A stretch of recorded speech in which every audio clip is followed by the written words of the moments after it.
Alright, what's going on YouTube? This is Rich from Random Motorsports, and we are back working on the F250. In the last video we removed the heads and started the rebuild on the engine. Unfortunately, I also have to rebuild the transmission. So today's video, I'm going to be getting ready to pull the transmission on this thing. I don't know if I can manage it by myself, but I'm certainly going to try. This is equipped with a C6 transmission. Unfortunately, it drops out of drive. Doesn't really matter what gear you're in, it just drops out. I'll cut to that video here. So, as you can see, it needs a rebuild. I bought a full rebuild kit, so I'm just going to go ahead and start taking that out.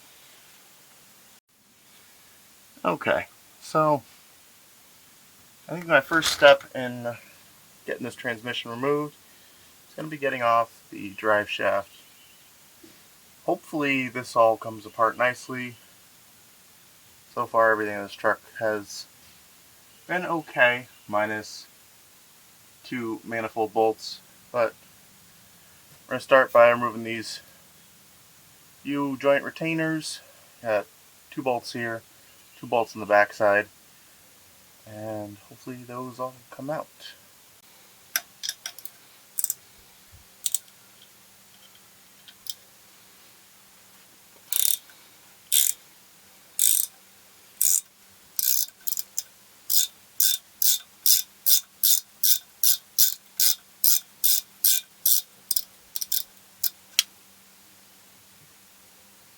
I am amazed this is coming apart the way it is.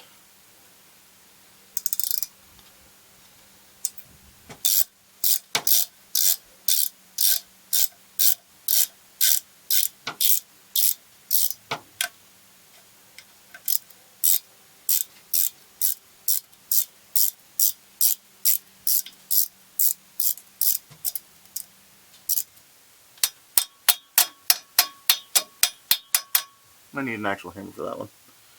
Alright, so with those out, now I need to probably drop that center support for the drive shaft. I've got this center support bearing right, camera's on focus, right here.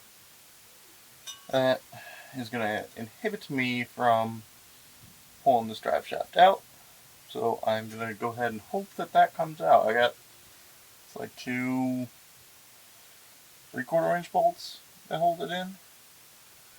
So let's try to tackle that, shall we?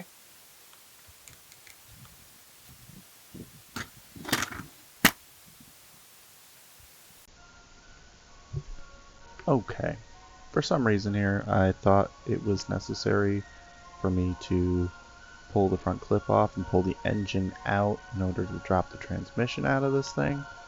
I somehow didn't see that the cross member that I thought was in the way was removable. So here's a time lapse of me wasting about an hour and a half of my time taking things apart and breaking things for absolutely no reason. Enjoy.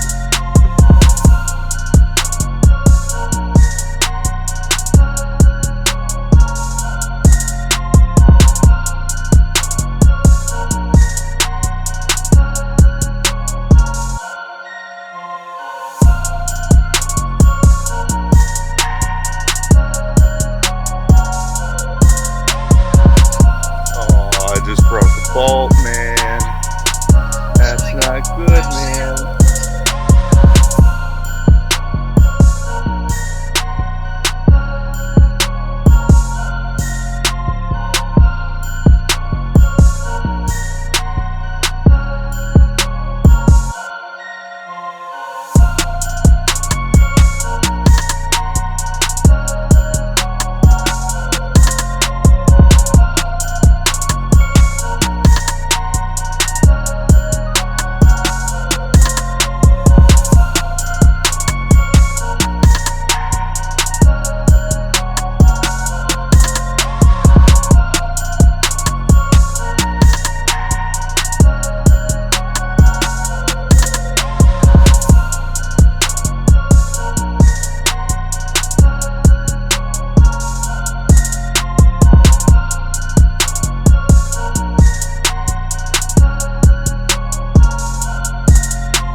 ignore this. This is for the battery charger that just sits in the engine bay right now.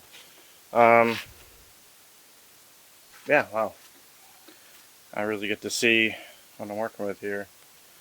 And much like the rest of the truck, it's just rust and more rust. Getting tired of finding this kind of stuff, man. So I need to get the core support off, which should be a separate piece than the inner fenders, which it is. So I need to see what's involved in getting the core support out. This way, pulling the motor, I can just go straight out. I mean, realistically, with the quality of this, I probably could just cut it right in the middle. You know, just hack it here, pull motor out, and then weld this back in. Although I don't know if that is the route I want to take. So I'm going to brainstorm a little bit and figure out my next step. So after pulling all this apart and kind of sitting back and looking at what I had just done, I realized that everything I just did was for no real reason. There's a cross member I can remove to get the transmission out. I just wasn't thinking, as I tend to do from time to time. This does give me a bit of access here to clean this cross member up, or clean this radiator support up, core support. Clean up the front side of the frame and clean up the front side of the engine. So I'm not too mad about taking it apart. I can also use this opportunity to get the radiator all nice and cleaned, flush it out a couple times, make sure it's in good shape. But we'll continue on removing the transmission another day. I feel a little bit defeated. So that's going to be it for this episode. Stay tuned and make sure to like, comment, and subscribe. I hate saying that. Wow. Be sure to stay tuned for more info on this truck and follow the build for this as well as the Cabrio. We got a bunch of parts in for this. Should be making progress on this next weekend. And we'll be getting some good work done. Thanks for watching. Catch you in the next one.